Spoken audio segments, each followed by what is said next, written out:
기독교의 새로운 장래. 1974년 9월 18일 미국 메디슨 스퀘어 가든 집회 강연회에서 참 아버님께 없어 부모의 심정으로 피를 토하는 사자우를 설하시어 우리의 영혼을 흔들어 깨워주신 귀한 말씀입니다. 본 강연문은 그때 주신 말씀을 중심하고 수정 보완되어 새롭게 구성된 말씀입니다.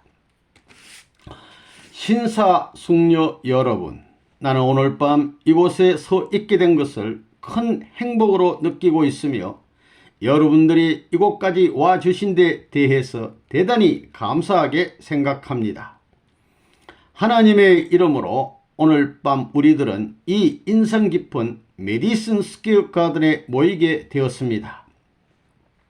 오늘 밤 내가 말씀드리고자 하는 테마는 기독교의 미래상입니다. 오늘 밤에 말씀을 드리기 이전에 나는 여러분께 한 가지 개인적인 부탁을 하고 싶습니다. 그것은 여러분이 이미 알고 있는 것을 되풀이하기 위하여 내가 이곳에 오지 않았다는 것을 알아주셨으면 하는 것입니다. 나는 여러분에게 하나님으로부터 받은 새로운 계시를 말씀드리기 위하여 이곳에 왔습니다. 하나님은 오직 한 분이십니다. 예수님도 한 분이시고 성령도 단 한 권밖에는 없습니다. 그런데도 불구하고 오늘날 세계에는 400개가 넘는 기독교 교파가 있습니다. 그것은 똑같은 성경을 놓고 서로 다른 관점에서 서로 다른 해석을 하고 있기 때문에 그렇게 된 것입니다. 오늘날 우리들이 깊은 관심을 갖고 있는 것은 성경에 대한 인간적인 해석이 아니라 하나님께서 어떻게 이것을 풀이해 주시느냐 하는 점입니다. 그리고 하나님의 뜻이 과연 어떤 것이냐 하는 점이라고 말할 수 있습니다. 그리고 그 해답은 계시의 형식으로서 하나님으로부터 직접 주어져야만 하는 것입니다. 따라서 오늘 밤에 나는 여러분들에게 그 계시에 대한 이야기를 나누어 드리고자 합니다. 이 복음의 말씀은 하나님으로부터 주어진 것이고 하나님의 관점에서 알려주신 것이기 때문에 그 내용은 자연히 인간의 해석과는 다를 수밖에 없습니다. 따라서 이 말씀은 여러분들에게는 아주 새로운 것이 될 것입니다. 그리고 우리들에게 꼭 필요한 것은 새로운 사상, 즉 진정한 하나님의 사상을 알아보려고 노력하는 일입니다. 왜 그런가 하면 인간은 이미 인간 자신의 사상과 이념을 모두 다 실천해 보았기 때문입니다. 그래서 나는 오늘 밤에 여기 와서 여러분들에게 새로운 이야기를 하게 된 것입니다. 나는 여러분들 한 사람 한 사람이 각자 마음의 문을 활짝 열어주시기를 바랍니다. 그래야만 하나님의 성령이 여러분들에게 직접 말할 수가 있습니다. 역사를 통하여 전 세계 기독교인들은 성경 속에 예언된 하나의 위대한 최후의 날을 기다려 왔습니다. 그 날은 바로 주께서 재림하신다고 하는 날입니다. 하나님께서 약속하여 주셨기 때문에 예수 그리스도의 재림은 반드시 이루어지고야 말 것입니다. 그러면 주님께서 왜 또다시 오셔야 합니까? 주님은 하나님의 뜻을 완전히 이루어드리기 위하여 다시 오셔야 하는 것입니다. 그렇다면 하나님의 뜻이란 도대체 어떤 것일까요? 하나님은 영원하시고 불변하시며 유일하신 분입니다. 그렇기 때문에 하나님의 뜻도 하나일 수밖에 없습니다. 동시에 그것은 또 영원하고 불변하며 유일한 것이 아닐 수 없습니다. 태초에 하나님께서는 우주와 이 세계를 창조하시기 이전에 분명한 목적을 가지고 계셨습니다. 그 목적은 창조를 위한 것이었습니다. 그래서 하나님은 그 목적을 달성하시기 위하여 우주와 인간을 창조하시기 시작한 것입니다. 성서에 의하면 최초의 남자와 여자, 즉 아담과 헤아가 창조된 후 하나님은 그들에게 선악을 알게 하는 나무의 열매는 먹지 말라, 너가 먹는 날에는 정령 죽으리라는 하나의 계명을 주셨습니다. 하나님은 그들이 자기의 계명을 지켜주기를 부탁했던 것입니다. 하나님께서는 아담과 헤아가 계명을 잘 지킴으로 말미암아 그의 목적이 달성될 것을 마음속으로 기대했던 것입니다. 그리고 하나님은 너희들이 그것을 먹는 날에는 정령 죽으리라고 불복종의 결과에 대하여 분명히 말했습니다. 물론 불복종의 결과는 죽음을 뜻했던 것입니다. 그러나 아담과 헤아는 하나님의 말씀을 어겼습니다. 그리고 그 결과로 인간이 타락되었던 것입니다. 그렇게 해서 인간에게는 영적인 죽음이 찾아왔고 하나님의 목적은 실현될 수가 없었습니다. 아담과 헤아는 나쁜 선택을 했던 것입니다. 그리고 그 결과는 하나님이 본질적으로 원하셨던 것과는 반대되는 것이었습니다. 그들의 불복종 후에 하나님은 남자와 여자를 에덴 동산에서 추방했습니다. 에덴 동산이라고 하는 것은 지상의 천국을 상징적으로 표현한 것입니다. 그러면 아담과 헤아는 하나님의 나라에서 살 수가 없게 되었고 그들이 스스로 만들어낸 살아있는 지옥, 즉 천국이 아닌 지옥으로 버림을 받고 말았습니다. 만일 아담과 헤아가 하나님에게 복종했더라면 그들은 이 지상에 천국을 건설할 수 있었을 것입니다. 천국이란 어떻게 생긴 것일까요? 아담과 헤아는 완성할 수 있는 가능성을 가진 죄 없는 사람으로서 창조되었던 것입니다. 그리고 그들은 하나님의 법칙을 복종함으로써 완성할 수 있도록 성장하고 있었습니다. 그들이 남자와 여자로서 완전할 수 있도록 성장하는 동안에는 그들의 관계는 남매지간으로 있어야 했습니다. 그들은 남매지간에 진정한 전통을 세워 놓았어야 할 것이었습니다. 하나님은 한 사람의 남성과 한 사람의 여성을 창조했습니다. 그리고 그들이 완성한 상태에 이른 후에나 하나님은 그들로 하여금 하늘적인 결혼 생활을 하게 하고 한 쌍의 하늘적인 부부로 세우려고 하셨습니다. 하나님은 아담과 헤아로 하여금 최초의 남편과 최초의 아내가 되게 하여 천국 건설을 시작하려고 계획하셨던 것입니다. 만일 그것이 실현되었더라면 생육하고 번성을 하셨던 하나님의 축복은 그때 이루어졌을 것이었습니다. 하나님은 그들에게 하나님의 자녀를 번식할 수 있는 힘을 부여하셨던 것입니다. 그러면 그들의 자녀도 죄가 없는 완전한 인간이 되었을 것입니다. 이외에도 그들은 또 어떻게 될 수 있었을까요? 죄는 절대로 인류에게 계승되지 않았을 것입니다. 그러한 자녀들을 둘므로써 아담과 헤아는 하나님을 중심한 참 아버지와 참 어머니가 되어 인류의 참 부모가 되었을 것입니다. 만일 아담과 헤아가 하나님을 중심한 최초의 가정을 이룰 수가 있었다면 그 가정을 중심하고 하나님을 중심한 민족이 이루어졌을 것이고 하나님을 중심한 국가와 하나님을 중심한 세계가 이루어졌을 것입니다. 그리고 그러한 자리에서는 오직 하나님이 통치자가 되었을 것입니다. 그렇게 되면 태초에서부터 영원까지 완전한 통치만이 이루어졌을 것입니다. 만일 에덴 동산에서 그런 것이 성취되었다면 오늘날 우리들은 그렇게도 많은 다른 언어와 민족을 볼 수 없을 것입니다. 우리들은 아담을 중심한 하나의 전통 밑에서 모두가 다 아담의 민족에 속해 있게 되었을 것입니다. 그리고 아담이 사용했던 하나의 언어는 전 세계의 언어가 되었을 것입니다. 그리고 전 세계는 그야말로 하나님 아래 하나의 나라를 이루었을 것입니다. 또한 하나님의 계획대로 모든 인간들은 지상의 천국에서 태어나게끔 되어 있었습니다. 우리들은 이 지상에서 천국 생활을 즐길 수 있게 되어 있으며 지상에서의 육신 생활을 끝마치면 영계에 있는 천국에 들어가서 살게 되어 있습니다. 그리고 우리들은 그곳에서 영원히 살게 되어 있습니다. 이러한 것이 하나님의 원초적인 청사진이었던 것입니다. 그러한 세계는 사탄도 있을 수 없고 악도 있을 수 없으며 지옥도 또한 있을 수 없었던 것입니다. 사실상 하나님은 그의 자녀들을 위하여 지옥을 만들지 않으셨습니다. 머지않아 탄생될 그의 어린 자식을 위하여 감옥을 만드는 아버지가 있다면 그를 선한 아버지라고 말할 수가 없습니다. 하물며 사랑하는 하나님에게 자식들을 괴롭게 하는 지옥이 필요했겠습니까? 본래 하나님의 뜻 가운데는 천국만이 존재했었습니다. 그러나 죄 때문에 인간은 그의 본래적인 가치를 상실하게 되었고 인간 폐물이 되고 만 것입니다. 지옥이란 인간 쓰레기장과 같은 곳입니다. 그러나 그것은 인간이 타락한 후에 생겨난 것입니다. 여기에서 우리는 더 나아가 타락한 인간과 타락한 세계의 모습에 대하여 살펴보기로 합시다.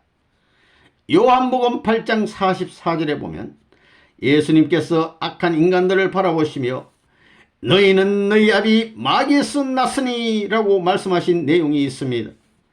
타락으로 말미암아서 인간은 거짓 아버지인 사탄에게 굴복하지 않을 수 없게 되었습니다. 인간은 자신들의 아버지를 바꾸었던 것입니다. 우리들은 참 아버지인 하나님을 버리고 거짓 아버지인 사탄과 하나 되었던 것입니다. 이래서 최초의 남자와 여자는 사탄의 아들딸이 되어버리고 말았습니다. 거짓 아버지인 사탄 밑에서 아담과 헤어는 하나님의 축복도 하나님의 허락도 없이 불법적인 부부를 이루었습니다.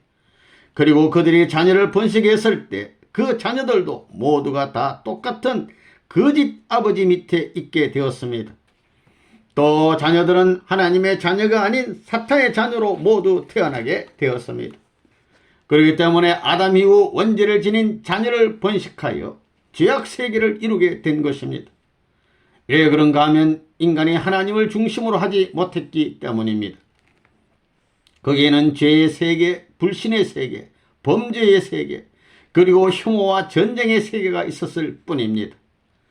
그리고 국가와 사회는 서로가 파괴적 행위를 하면서도 아무런 고통도 느끼지 못하게 되어버리고 말았습니다. 이것이 지상지옥인 것입니다. 사실상 이 지상의 주인공은 하나님이 아니라 사탄입니다.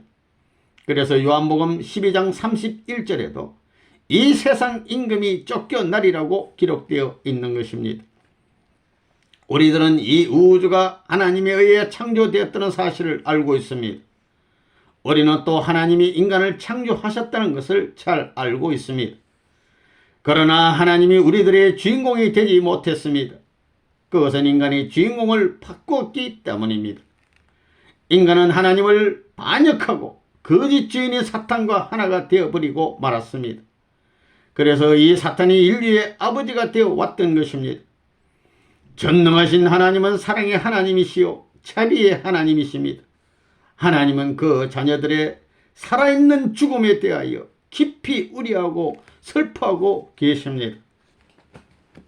하나님은 그의 쇠사슬을 스스로 끊을 수 있고 또 스스로 그 죄에서 벗어날 수 있는 인간이 한 사람도 없다는 것을 잘 알고 계십니다. 그러나 하나님은 인간을 구원할 수 있는 힘을 가진 유일한 분이라는 것을 잘 알고 계십니다. 그 힘은 하나님 자신의 힘인 것입니다. 그래서 하나님께서는 그의 사랑으로서 이 세상을 구원할 것을 결심했던 것입니다. 그러면 구원이라고 하는 것은 무엇인가? 구원이란 간단하게 말해서 복귀라고 말할 수 있습니다. 환자를 살리기 위해서 의사는 무엇을 어떻게 합니까?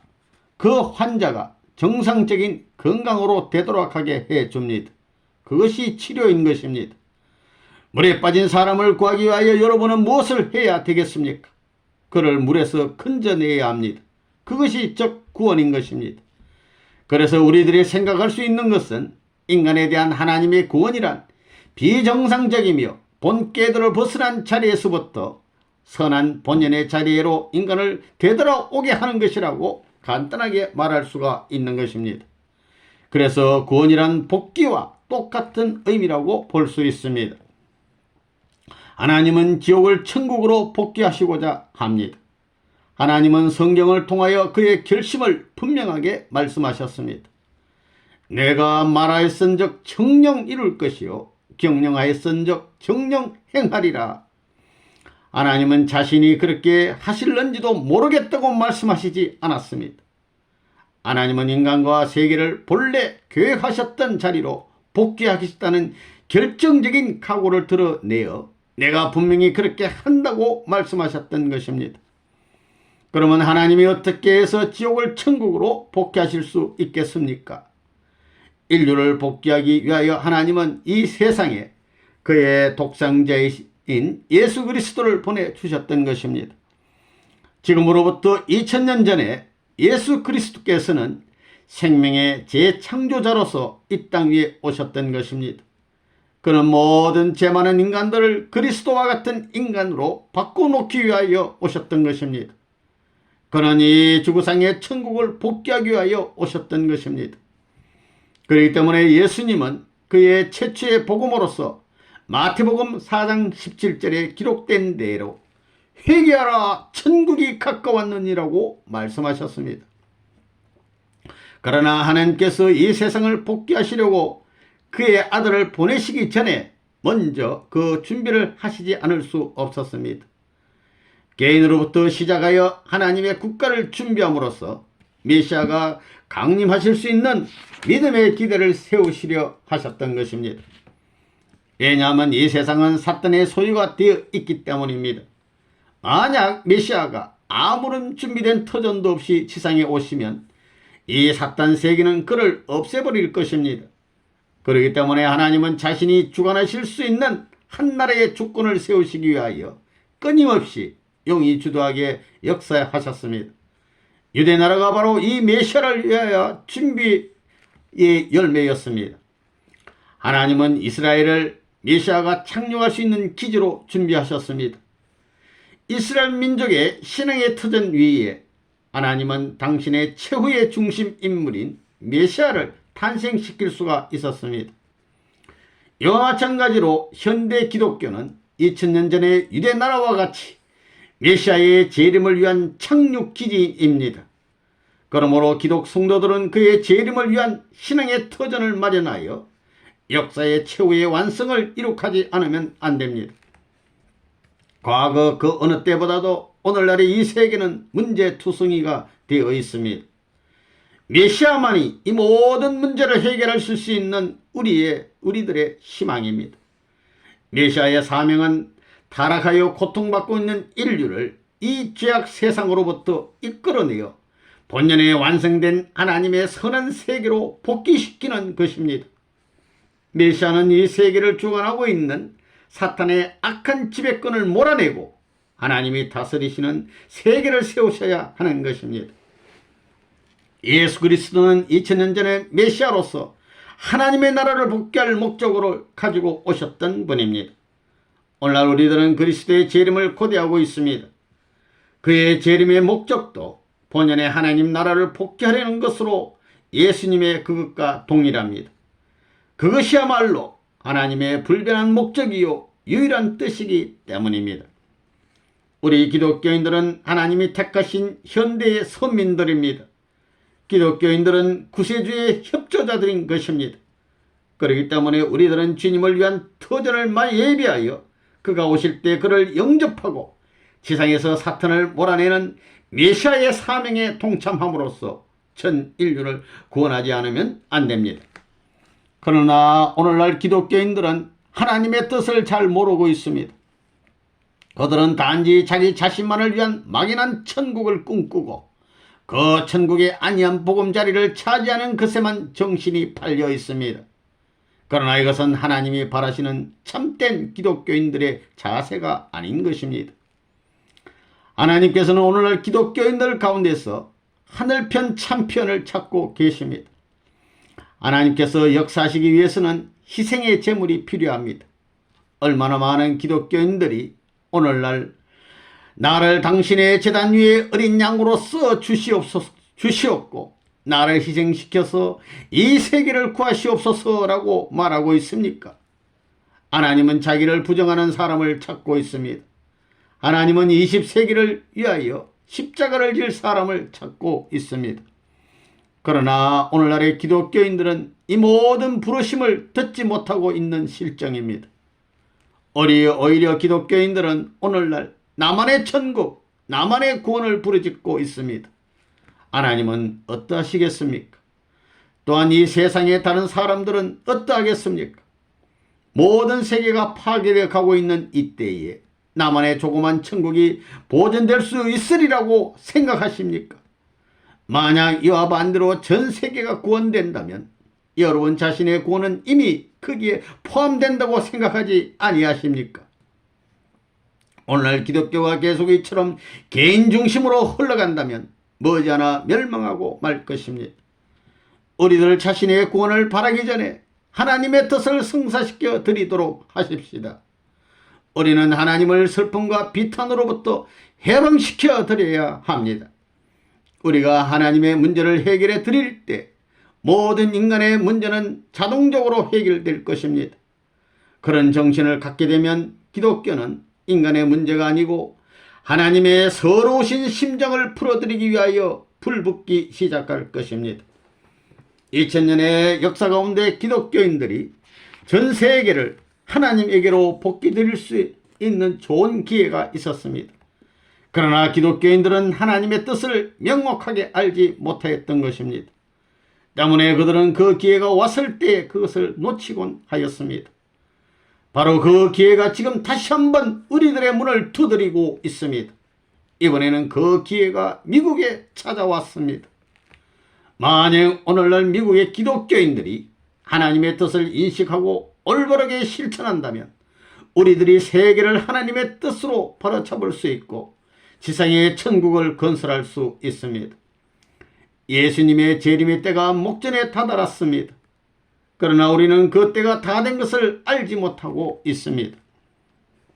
뜻이 하늘에서 이룬 것 같이 땅에서도 이루어지이다라고 끊임없이 간구의 기도만 드리는 대신 우리는 하나님의 뜻을 지금 실현할 수 있어야 하며 천국을 이 뉴욕시에 실현시켜야 하겠습니다. 왜냐하면 이미 하나님의 예정된 완성의 때에 다다랐기 때문입니다. 우리들 각자는 그리스도의 지체이기 때문에 예수 그리스도가 오실 때에 우리는 그의 각 분신들이 되는 것입니다. 우리 각자는 이 세계를 살리기 위하여 자기의 육신을 기꺼이 십자가에 못 박으려는 정신을 갖게 되면 우리는 이 세계를 진정한 천국으로 만들 수 있을 것입니다. 하나님과 메시아를 위하여 살고 죽는 것, 이것이야말로 기독교인이 가질 수 있는 특권이 아니겠습니까? 하나님의 뜻은 전 세계를 구하는 것이지 기독교나 특정 교회만을 구하는 것이 아니라는 것을 명심하십시오. 너무나도 잘 알려진 다음과 같은 구절이 성서에 있습니다. 하나님이 세상을 이처럼 사랑하사 독생자를 주셨으니 이는 저를 믿는 자마다 멸망치 않고 영생을 얻게 하려 하심이니라. 이 말씀에는 세상을 강조하고 있습니다. 즉 하나님께서는 세계를 그처럼 사랑하는 것이지 기독교인이나 기독교인만을 또는 특수한 사람들만을 사랑하는 것이 아닙니다. 전 세계를 사랑한다는 뜻입니다. 이와 같은 관점에서 볼 때 메시아는 이 세계를 구하기 위하여 오신 것을 알 수 있습니다. 만약 여러분이 주님에게 주님이여 당신은 기독교인만을 위한 구세주이십니까? 라고 묻는다면 주님은 대답하기를 아니다. 나는 전 인류를 구하기 위한 구세주다라고 대답하실 것입니다. 또 여러분이 하나님에게 하나님이여 당신은 기독교인만을 위한 분입니까? 라고 묻는다면 하나님은 아니야. 나는 전 우주의 하나님이고 모든 피조물과 모든 인간을 위한 하나님이야 라고 대답하실 것입니다. 2000년 전에 이스라엘 사람들은 메시아가 오기를 고대하고 있었지만 자기를 중심한 이익을 목적으로 기다렸던 것입니다. 그들은 메시아가 오시는 것은 마치 군인 정복자처럼 오셔서 자기들을 위해 원수를 갚아주고 로마 제국을 멸망시켜서 이스라엘 나라의 영광과 권세를 부여하실 것으로 생각하였습니다. 그들은 메시아가 오시는 참 뜻을 몰랐습니다. 그와 반대로 메시아가 오시는 것은 이스라엘 사람들을 도구와 같이 이용하여 세계를 하나님의 품속으로 이끌어오고자 하는 데 있었습니다. 그렇습니다. 하나님은 전 세계를 복귀하시고 전 인류를 완전한 선의 세계로 복귀코자 하시는 것입니다. 만약 그렇게 하지 못하신다면 하나님은 실패의 하나님이 되고 말 것입니다. 사탄에 의하여 패배한 하나님이라면 어리는 하나님이라고 부를 수가 없습니다. 여러분이 만약 하나님의 입장에 있다고 가정해 보십시오. 오늘날의 기독교계를 바라볼 때 결코 만족할 수 없을 것입니다. 싸워서 이겨야 할 크나큰 전투가 남아있는 것을 알 것입니다. 하나님은 원수 사탄에 가공할 만한 힘, 곧 죄악의 힘과 맞서 싸우지 않을 수 없습니다. 하나님은 이 사탄 골리앗과 싸우기 위한 현대의 다윗을 찾고 있는 것입니다. 여러분은 다윗아 어디에 있느냐고 부르짖으시는 하나님의 음성이 들리지 않습니까?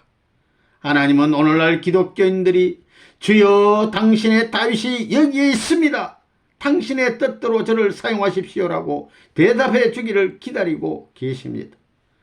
그렇지만 오늘날의 기독교인들은 깊은 잠에 취하여 있는 것 같습니다. 몇 명 안 되는 소수의 사람들만이 깨어서 잠든 기독교인들을 깨우기에 여념이 없습니다. 추수기가 이 우주에 찾아왔습니다. 그러나 하나님은 추수하러 보낼 일꾼이 없으십니다. 인간이 타락한 이래 하나님은 줄곧 사탄의 힘에 대항하여 싸워 오셨습니다. 이 전쟁은 아직도 끝이 나지 않고 있습니다. 최후의 전투가 찾아오고 있습니다. 그리스도는 두 번째로 이 최후의 전투를 승리로 이끄시기 위하여 오십니다. 이제 그 때가 다 되었습니다. 그러나 하늘의 군대인 기독교인들은 잠만 자고 있다니 이 얼마나 안타까운 일입니까? 지금까지 하나님은 사탄에 대하여 한 번도 전면 공격을 못 해보시고 게릴라 전법만을 써 오셨습니다. 그러나 하나님은 전면 공세를 취하실 수 있는 한날, 곧 하늘의 D-Day, 마치 노르만디 상륙작전의 D-Day 같은 한날을 준비하고 계십니다. 그날이 바로 메시아가 재림하시는 날입니다. 이제 하나님의 D-Day가 가까이 왔습니다. 성서는 전 인류를 이 최후의 전선으로 이끌어 나가시는 하나님의 끈질긴 준비의 기록인 것입니다. 성서의 목적은 주님의 재림, 즉 이 D-Day가 도래함으로써 이루어지는 것입니다. 그러면 정확하게 말해서 성경이란 무엇이겠습니까? 성경은 수수께끼의 책으로 알려져 왔습니다. 그러나 성서는 하나님께서 인간에게 주시는 메시지를 담고 있습니다. 성서는 평이한 말로 기록되어 있지 아니하고 비유와 상징으로 기록되어 있습니다. 왜 하나님께서 성서를 비유와 상징으로 기록하게 하셨겠습니까? 왜 하나님은 사실 그대로 표현하게 하지 않으셨겠습니까? 하나님은 죄악의 세계를 처리하지 않으면 안 되기 때문입니다. 역사를 통하여 그의 사자들과 중심 인물들을 이 죄악 세계로부터 빼내지 않을 수 없었습니다. 아브라함과 노아는 이와 같은 인물들이었습니다. 하나님의 소명을 받은 사람들은 이 죄악 세계 가운데 언제나 소수에 불과했습니다. 만약 하나님의 비밀을 공공연하게 문자 그대로 나타낸다면 이 비밀은 원수 사탄에 의하여 악용 당함으로써 하나님의 일꾼들을 망하게 할 것입니다. 이것이 바로 하나님께서 성서를 암호로 기록하신 이유입니다. 그렇게 함으로써 하나님의 중심 인물들은 그 비밀을 판독할 수 있게 하고 사탄 세계의 악한 인간들은 이해할 수 없게 하기 위해서입니다. 역사를 돌아볼 때에 의인들은 지상에서 언제나 고통만 당해 왔습니다. 왜냐하면 그들은 원수의 나라에 살고 있었기 때문이며 또한 사탄은 하나님의 사자들이 번영하는 것을 방해하였기 때문입니다. 언제나 사탄 세력은 하나님의 대신자들을 발견할 때마다 멸망시키려고 하였습니다. 우리들은 하나님의 그의 뜻을 아무로 주시지 않을 수 없었던 사정을 이해하지 않으면 안 되겠습니다. 이와 같이 성서는 비유와 상징으로 기록되어 있습니다. 어떤 의미에서 성서는 의도적으로 수수께끼와 같이 기록되게 했던 것입니다. 그러면 우리가 어떻게 해야만 이와 같은 성서의 비유와 상징의 뜻을 알 수 있겠습니까? 간단합니다. 만약 여러분이 본부로부터 지시를 받고 파송된 정보원이라고 한다면 여러분들은 암호 지시를 판독하여야 합니다. 그때 당시는 암호 해독서를 가지고 있던가 직접 본부와 통하지 않으면 안 됩니다. 이와 마찬가지로 성서에는 나타나 있는 상징과 비유의 뜻은 본부와 같은 하나님과 통해야만이 명확해집니다. 이것만이 성서의 궁극적인 의미를 알아내는 유일한 길임에 틀림없습니다. 2000년 전 예수 그리스도는 지상 천국의 청사진을 가지고 오셨습니다. 그러나 예수님은 그의 계획을 자기 제자들에게까지도 명백하게 말할 수 없었습니다. 예수님도 비유와 상징으로 말씀하셨습니다. 왜 그랬을까요? 예수님은 그가 처해 있는 어려운 환경을 잘 알고 있었습니다. 로마 제국의 정치적 압력과 어떤 변화도 반대하는 군주 체제, 나아가서 전통의 얽매인 왕관 유대 교단 등이 가로놓여 하나님 나라를 건설하는 데 장벽이 되었던 것입니다. 예수님은 사람의 마음속에 혁명의 불길을 일으킴으로써 인류가 나아갈 길을 밝히려고 하였습니다. 그러나 예수님은 이 모든 계획을 그의 제자들에게까지도 밝힐 수가 없었습니다. 그 대신 들을 귀가 있는 자는 들을지어다 라고 말씀하신 것처럼 비유와 상징으로 가르쳐 주실 수밖에 없었습니다. 만약 여러분이 성서를 문자 그대로 해석하여 성서에 기록된 암호의 참뜻을 이해하지 못한다면 여러분들은 크나큰 실수를 범하게 될 수밖에 없습니다. 그러므로 바로 오늘날 기독교가 필요로 하는 것은 하나님의 새로운 계시입니다. 하나님은 우리에게 그의 뜻을 나타내실 것입니다. 하나님은 우리에게 그의 계획표와 이 시대에 우리가 무엇을 해야 할 것인가 하는 것을 명령을 주시지 않을 수 없습니다. 주 여호와께서는 자기의 비밀을 그종 선지자들에게 보이지 아니하시고는 결코 행하심이 없으시리라고 기록된 것과 같이 하나님께서는 이 모든 뜻을 알려줄 약속을 하셨습니다. 오늘 저녁 나는 나 자신의 뜻에 의해서가 아니라 하나님의 거룩한 뜻에 순종하여 여기 메디슨 스퀘어 가든에서 말씀을 선포하고 있습니다. 하나님은 나를 하나님의 도구로 부르시어서 현대를 위한 하나님의 섭리를 나타내게 하시고 주님의 나를 위하여 준비된 사람들을 찾게 하시는 것입니다. 오늘 저녁 나는 이 시대의 가장 중요한 문제인 메시아의 재림에 관한 하나님의 계시를 집중적으로 말씀드리고자 합니다. 이것을 명확히 알기 위해서는 우선 우리는 2000년 전에 예수 그리스도가 오신 때의 상황을 잘 알지 않으면 안 되겠습니다. 우리들 앞에는 아직도 해결되지 않은 하나의 역사적인 수수께끼가 놓여져 있습니다. 예수 그리스도가 강림하시기 전 4000년 동안 하나님께서는 내가 앞서 설명드린 바와 같이 메시아를 위하여 이스라엘 선민을 준비하셨습니다. 선지자들의 예언을 통하여서 하나님은 메시아를 위하여 맞이하기 위하여 준비를 해야 한다고 선민들에게 미리 경고를 했었습니다. 하나님은 예정하셨던 바의 준비를 위하여 섭리하셨습니다. 그래서 이스라엘 내에는 사실상 위대한 메시아적인 정렬이 있었던 것이 사실입니다. 그리고 하나님은 약속한 때에 그의 약속의 말씀을 지키셨습니다. 하나님의 아들 예수 그리스도는 시간에 맞춰 하나님께서 택하셨던 선민들 속에 오셨던 것입니다. 그때 어떤 일이 생겼습니까? 역사가 그 증거입니다. 선민들은 그가 누구인지를 몰랐습니다.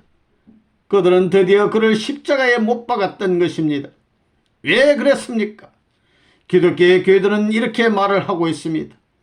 그 질문에 대한 답은 아주 간단하지.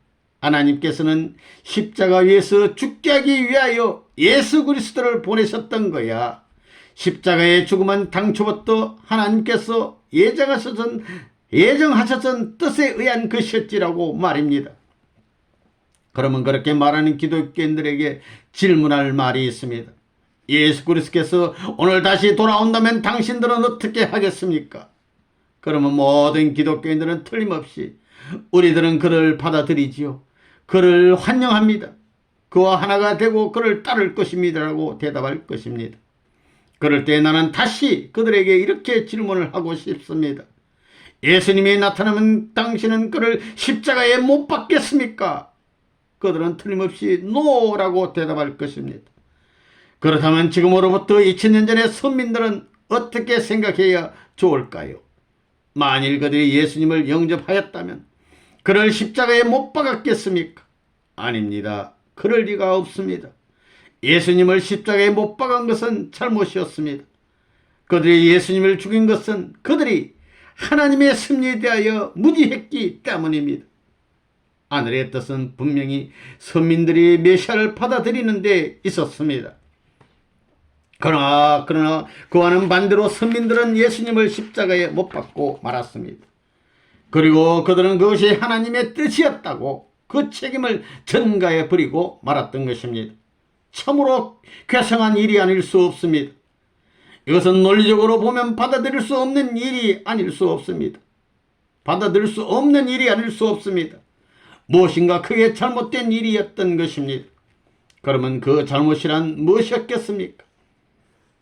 유대 사람들은 나라센 예수가 어떤 분이었던가를 몰랐던 것입니다. 그들은 예수님이 하나님의 아들인 것을 몰라보았던 것입니다. 만일 그들이 예수님이 하나님의 아들이요 메시아였다는 것을 분명히 알았더라면 그들은 그를 십자가상에서 죽이지 않았을 것입니다. 요한복음 1장 11절에는 자기 땅에 오매 자기 백성이 영접지 아니하였다고 기록되어 있습니다. 그리고 또 우리들은 성경 속에서 사도 바울의 증언을 들을 수가 있습니다. 이제는 이 세대의 고난이 하나도 알지 못하였나니 만일 알았다면 영광의 주를 십자가에 못 박지 아니하였으리라고. 만일 그들이 예수께서 누구였던지를 알았더라면 영광의 주님을 십자가에 못 박지 않았을 것입니다. 그것은 잘못이었습니다.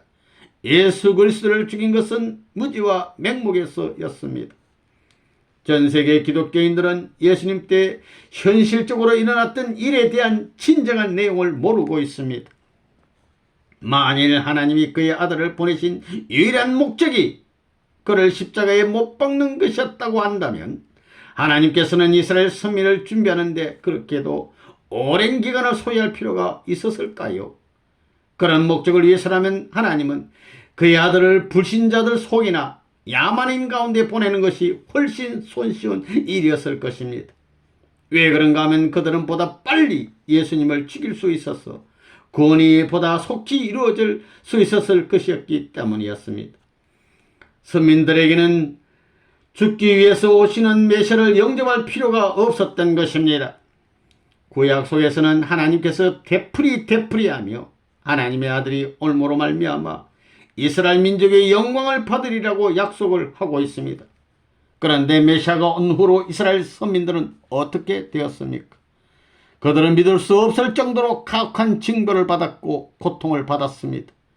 그들의 나라는 망했고 그 민족은 온 세계에 흩어지게 되었습니다. 그것은 오직 선민이 하나님의 뜻대로 살지 않았기 때문입니다. 하나님의 뜻을 받아들여야 할 때에 그들은 그 뜻의 결실체인 메시아를 거절해 버리고 말았습니다. 그러면 예수님이 누구였던가 하는 것을 이스라엘 민족이 왜 몰랐던가 하는 것이 문제가 됩니다. 여러분들이 믿든 안 믿든 하나님께서 택하신 이스라엘 민족이 왜 예수님을 메시아로 인정할 수 없었던가 하는 첫째 이유는 구약 때문이었습니다. 이런 말을 하면 여러분들이 놀랄지도 모르겠습니다. 그러나 사실상 이스라엘 선민들은 구약 성서를 문자 그대로만 해석했습니다. 그들은 성경이 암호같이 되어 있다는 것을 모르고 있었습니다. 그들은 성경의 한마디 한마디와 한 글자 한 글자를 문자 그대로만 해석했던 것입니다. 달리 말하자면 그들은 구약의 성구의 노예가 되어 있었던 것입니다. 그 한 실례를 들어보기로 하겠습니다. 구약 안에 있는 말라기서는 신약 성서 안에 있는 계시록과 비슷한 의미를 가지고 있습니다. 그것은 분명히 시간표를 제시하고 있는데 그 최후의 기록에는 메시아가 장차 어떻게 오리라는 것을 말하고 있습니다. 말라기서 4장 5절에서부터 6절까지 해서 여러분들은 다음과 같은 말을 읽을 수가 있을 것입니다. 보라, 여호와의 크고 두려운 날이 이르기 전에 내가 선지 엘리야를 너희에게 보내느니니 그가 아비의 마음을 자녀에게로 돌이키게 하고 자녀들의 마음을 그들의 아비에게로 돌이키게 하리라. 엘리야는 어떠한 사람이었습니까? 그는 예수님께서 오시기 약 900년 전에 살았던 이스라엘의 위대한 예언자였던 것입니다. 그리고 구약 성서에 의할 것 같으면 그는 땅에서 살다가 불수레를 타고 하늘로 올라간 사람이라고 기록되어 있습니다.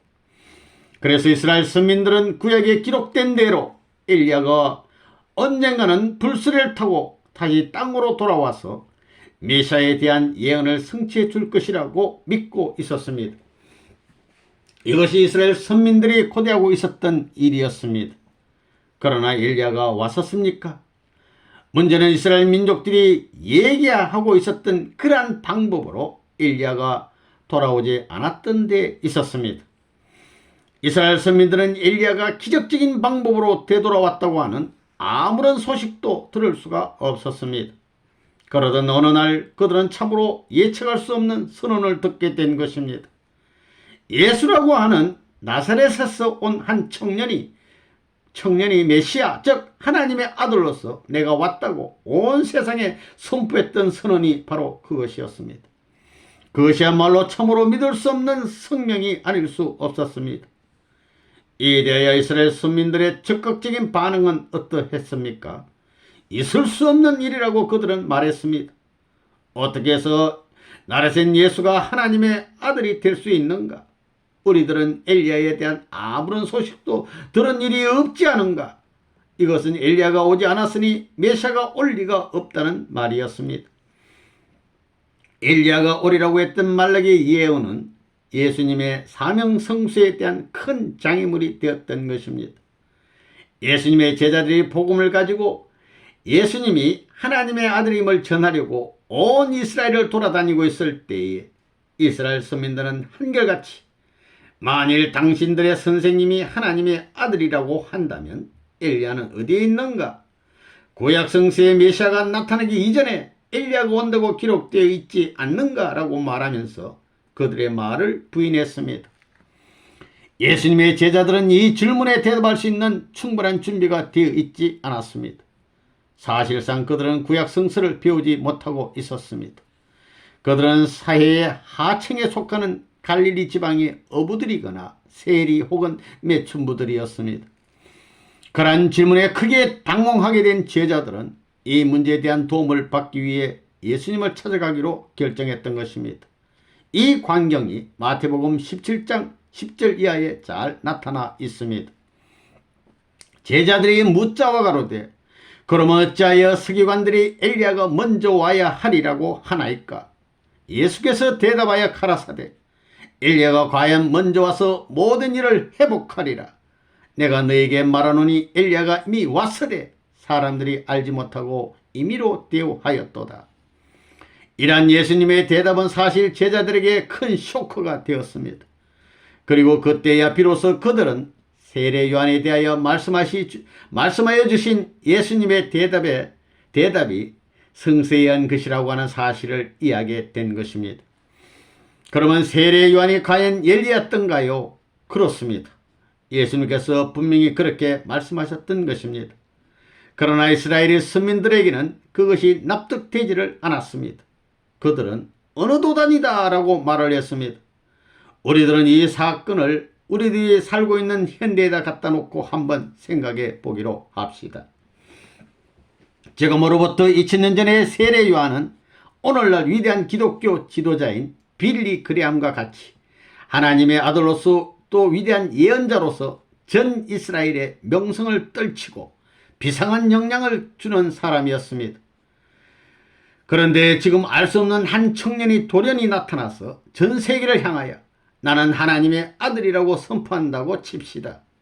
그러면 성경을 공부하는 학생은 그에게 만일 당신이 하나님의 아들이라고 한다면 약속했던 엘리야는 어디에 있습니까? 하고 질문하지 않을 수가 없을 것입니다. 그때 그 젊은이가 빌리 그레함이 엘리야라고 하는 사실을 당신은 모르고 있습니까? 라고 대답했다고 합시다. 이에 대한 여러분의 반응은 어떻습니까? 틀림없이 이렇게 말할 것입니다. 천만의 말씀입니다. 어떻게 해서 빌리 그레함이 엘리야가 될 수 있습니까? 그는 푸른 하늘에서 오지를 않았습니다. 우리들은 모두가 그가 노스캐롤라이나에서 왔다는 것을 잘 알고 있습니다. 라고. 당신들도 역시 그러한 대답을 받아들일 수가 없을 것입니다. 받아들일 수가 있겠습니까? 이와 아주 똑같은 불신이 우리들의 주님이신 예수 그리스도를 놓고 일어났던 것입니다. 단순히 그가 푸른 하늘로부터 오지 않았다고 해서 이스라엘 선민들은 세례 요한이 엘리야라고 하는 것을 받아들일 수가 없었던 것입니다. 지금으로부터 2000년 전의 선민들은 엘리야가 성경에 기록된 예언대로 푸른 하늘로부터 되돌아온다고 하는 신앙을 고집하고 있었던 것입니다. 그들은 구약 성서의 문자에 희생되었던 것입니다. 당시의 세로는 아주 무리한 그 시험에서도 불구하고 예수 그리스도께서는 힘있게 그리고 권위있게 전 이스라엘 향하여 설교를 계속했습니다. 선민들은 이러한 예수님을 간단하게 무시해 버릴 수는 없었습니다. 그들은 그들 자신에 대한 확신을 갖고 싶었던 것입니다. 그래서 선민들은 모든 사람들을 위하여 이 문제를 해결하지 않으면 안 되겠다고 생각하고 직접 세례 요한을 찾아가서 물어보기로 결정했던 것입니다. 그리고 그들은 그대로 했습니다. 그 광경을 우리들은 요한복음 1장 19절에서 21절에 걸쳐 읽을 수가 있습니다. 너가 누구냐 물을 때 요한의 증거가 이러하니라.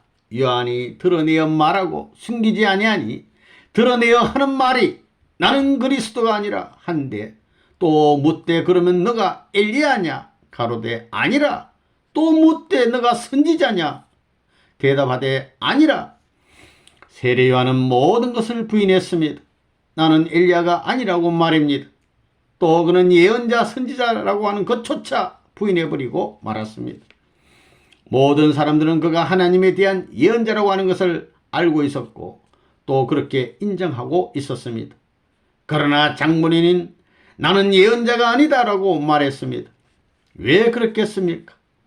그는 당시의 정황을 보고 판단을 내렸던 것입니다. 예수 그리스도가 당시의 사회로부터 버림받는 사람으로 대우받고 있었기 때문입니다. 예수님이 패자라고 생각되었던 것입니다. 그리고 세례 요한은 예수님 편에 서지 않기로 결심했던 것입니다. 그는 모든 것을 부인하는 것이 나으리라고 생각했던 것입니다. 그렇게 함으로써 세례 요한은 예수님을 코너에 몰아넣고 말았습니다. 거기에서 예수님은 결국 일대 사기꾼같이 생각되어져 버리고 만 것입니다. 세례 요한이 부인한 후 예수님은 더 이상 의지할 곳이 없어져 버리고 말았습니다. 그러면 예수님은 어찌하여 십자가상에서 죽게 되었습니까? 첫째로 그는 구약 성서의 문자 그들의 해석 때문에 그 희생물이 된 것입니다. 그리고 둘째로는 세례 요한이 그 사명에 실패했기 때문에 예수님은 부인당했고 드디어는 십자가에서 죽게 된 것입니다. 우리는 마태복음 11장 1절에서부터 3절까지 해서 목이 잘리기 위하여 감옥 안에 들어있던 세례 요한이 그 자신의 제자들을 예수님에게로 보내어 오실 그이가 당신이 오니까 우리가 다른 일을 기다려오리랄까 질문한 것을 읽을 수가 있습니다. 이것이 예수를 하나님의 아들로 믿고 있는 사람의 질문이겠습니까? 세례 요한을 일찍이 요단강가에서 내가 보고 그가 하나님의 아들이심을 증거하였노라고 예수님을 하나님의 아들로 증거한 사람이었습니다. 똑같은 사람이었고 똑같은 일이었습니다.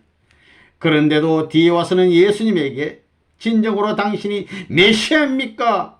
그렇지 않으면 우리들이 다른 사람을 기다려야 하겠습니까? 라는 질문을 하게 되었던 것입니다. 이러한 질문을 듣고 예수님은 얼마나 낙담하셨겠습니까? 세례 요한은 얼마나 신앙이 약한 사람이었습니까? 세례 요한의 사명은 메시아의 사명을 완수하는 데 있어 대단히 중요했던 것입니다. 하나님은 주님의 길을 준비하기 위하여 그리고 선민들 하여금 주님을 맞이할 준비를 갖추게 하기 위하여 세례 요한을 특별히 이 땅에 보내셨던 것입니다. 그리스도 앞에 와서 주님의 길을 곱게 하는 것이 세례 요한의 사명이었던 것입니다. 예수님은 세례 요한이 그 사명을 다해줄 것을 얼마나 크게 기대했는지 모릅니다. 세례 요한이 사람을 시켜 예수님에게로 찾아와서 진정으로 당신이 메시아입니까? 하고 물었을 때에 예수님은 칼로 찔림을 당하는 이상으로 고통을 느꼈을 것입니다. 여러분들은 예수님이 어떻게 느꼈는가 하는 것을 상상할 수 있습니까? 그는 무슨 쇼크를 받았던 것입니다. 그는 분노를 견딜 수가 없었습니다. 예수님은 그렇다 그렇지 않다라고 대답할 수가 없었습니다. 다만 그 대신 예수님은 누구든지 나를 인하여 실족하지 아니하는 자는 복이 있도다 라고 말씀하셨습니다. 이것이 세례요한이 실패했을 때 그에게 보여준 예수님의 위안이었습니다.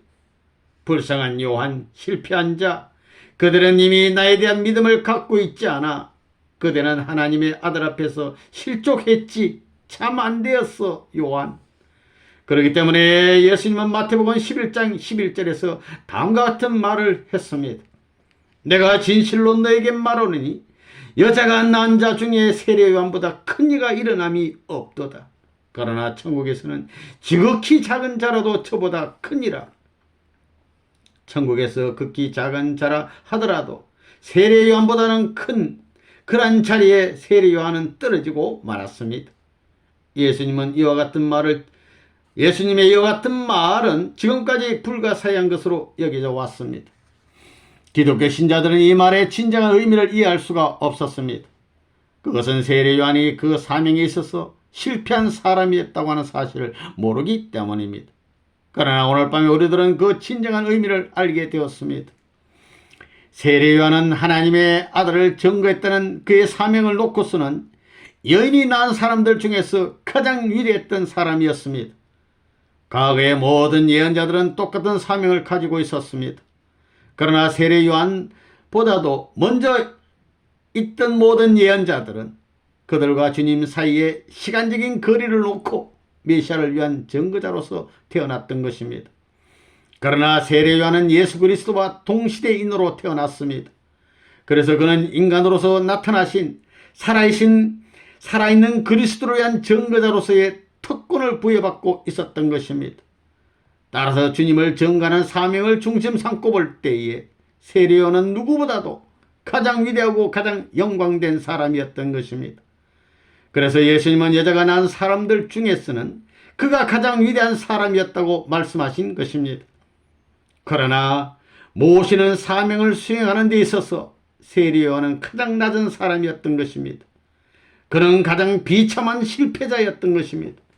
그보다 먼저 태어났던 모든 예언자들은 영계에서도 예수 그리스도가 어떤 사람인가를 알고 있었기 때문입니다.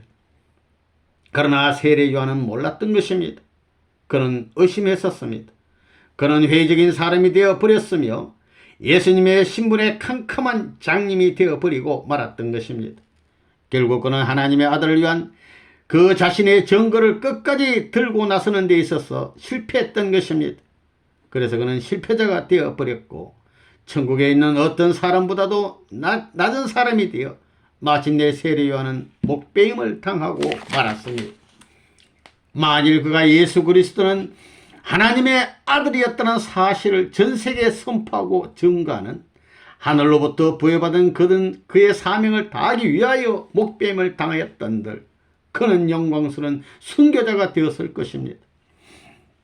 그러나 그는 헤롯 왕의 개인적인 사랑의 스캔들에 휘말리고 관련되어 목배임을 당하고 말았습니다. 그러한 일은 세례 요한의 사명과는 아무런 관계가 없는 일이었습니다. 하나님의 아들을 시봉하는 일만이 그의 유일한 책임이었던 것입니다.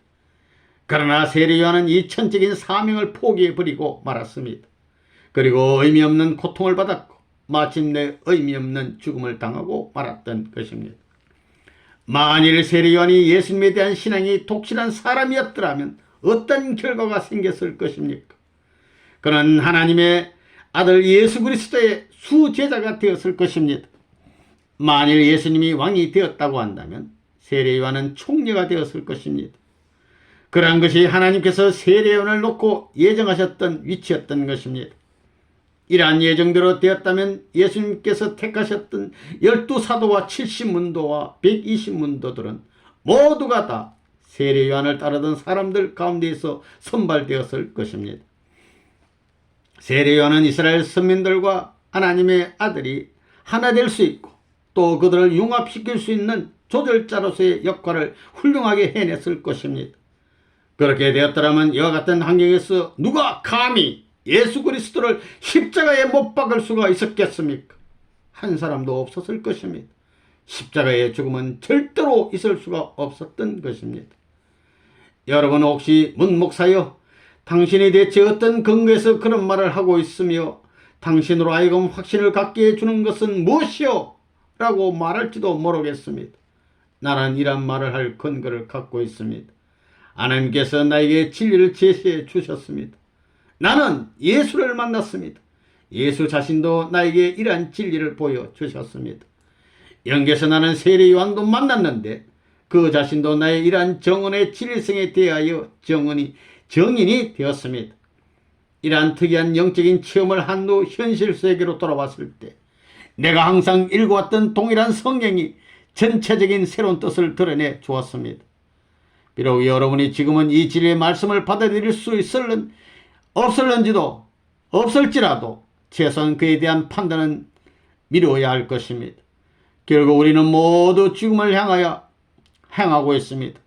우리 각자는 진리가 해같이 빛나는 영계에 가게 될 것입니다. 아무도 그것을 피할 도리가 없으며 그때 가서 우리는 그 전체적인 진리를 보게 될 것입니다. 그러나 지상생활할 때 이 진리를 받아들일 수 있는 겸허한 마음을 가진 사람은 복이 있으며 이 지상생활에서 여러분이 가질 진리와 하나님에 대한 지식이 결국 여러분의 영원한 생명을 결정할 것입니다. 예수님이 메시아로 받아들이지 않는 결정적인 세 번째 이유가 있는 것입니다. 선민 이스라엘은 다니엘의 예언을 따라서 예수님이 하늘로부터 구름을 타고 오실 것으로 기대했던 것입니다.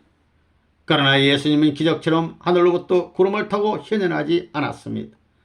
그는 요셉의 아내 마리아의 몸을 통하여 태어났기 때문에 사람들은 이 예수가 어찌 하나님의 아들일 수 있느냐? 그이는 당신이나 나와 같은 한낱 인간이다라고 말했던 것이니 이것은 선민 이스라엘이 예수님을 거부하게 한 또 하나의 중대한 이유였던 것입니다. 다니엘의 예언은 예수님의 사명 수행에 말할 수 없는 어려움을 안겨주었습니다. 우리는 요한 2서 1장 7절에 미혹하는 자가 많이 세상에 나왔나니 이는 예수 그리스도께서 육체로 임하심을 부인하는 자라. 이것이 미혹하는 자요 즉 그리스도니 라고 사도 요한의 경고한 내용을 볼 수 있습니다. 이것은 2000년 전에 사도 요한이 예수 그리스도를 믿지 않는 자들에게 한 말인데 그것은 단지 예수가 육신을 썼다는 그 하나만의 이유로 그를 받아들이지 않았기 때문이었던 것입니다. 초자연적인 방법으로 구름을 타고 현현하는 존재를 기다리고 있었기 때문에 그들은 예수를 맞아들이지 않았던 것입니다. 사도 요한은 이들을 가리켜 적 그리스도라고 신랄하게 비난했습니다. 이러한 역사적인 사실이 숨겨져 왔으며 오늘날 처음으로 세상에 밝혀지고 있는 것입니다.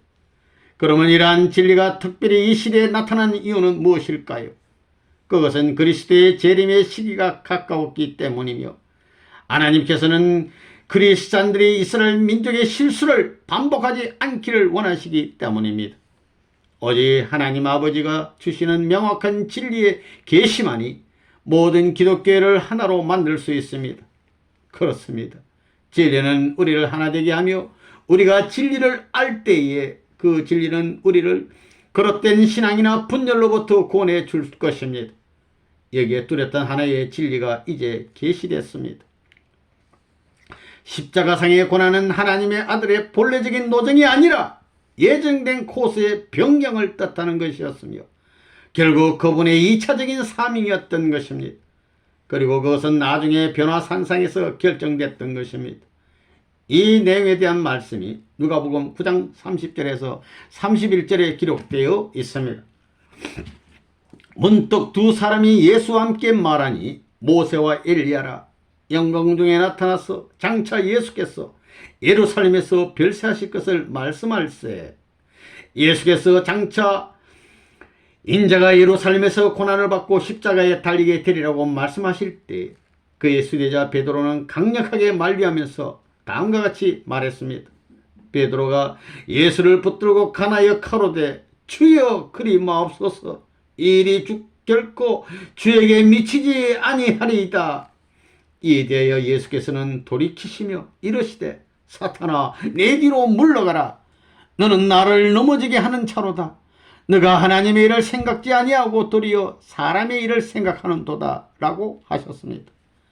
예수를 믿는 사람들은 그리스도께서 십자가에 달리시기 위해 세상에 오셨다는 증거로 이 특이한 성구를 곧장 이용합니다.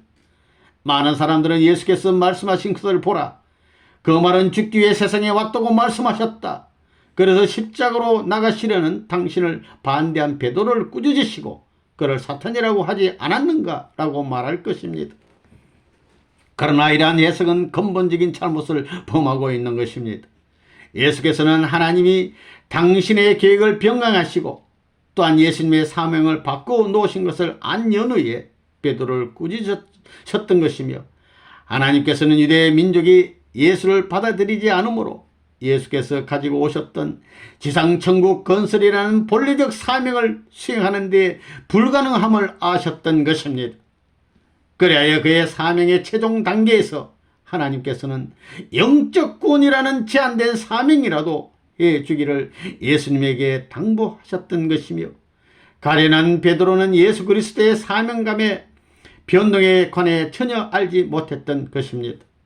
언뜻 보아 예수를 위로하는 듯한 베드로의 말이 그 점에서는 하나님의 뜻에 부합되지 않았기 때문에 예수님은 베드로를 사탄이라고 했던 것입니다.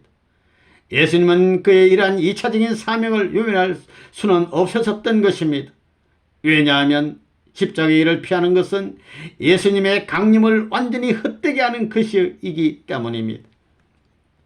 이제 예수님이 유대 민족으로부터 영접을 받았더라면 무엇이 이루어졌을 것인가를 생각해 보기로 하십시다.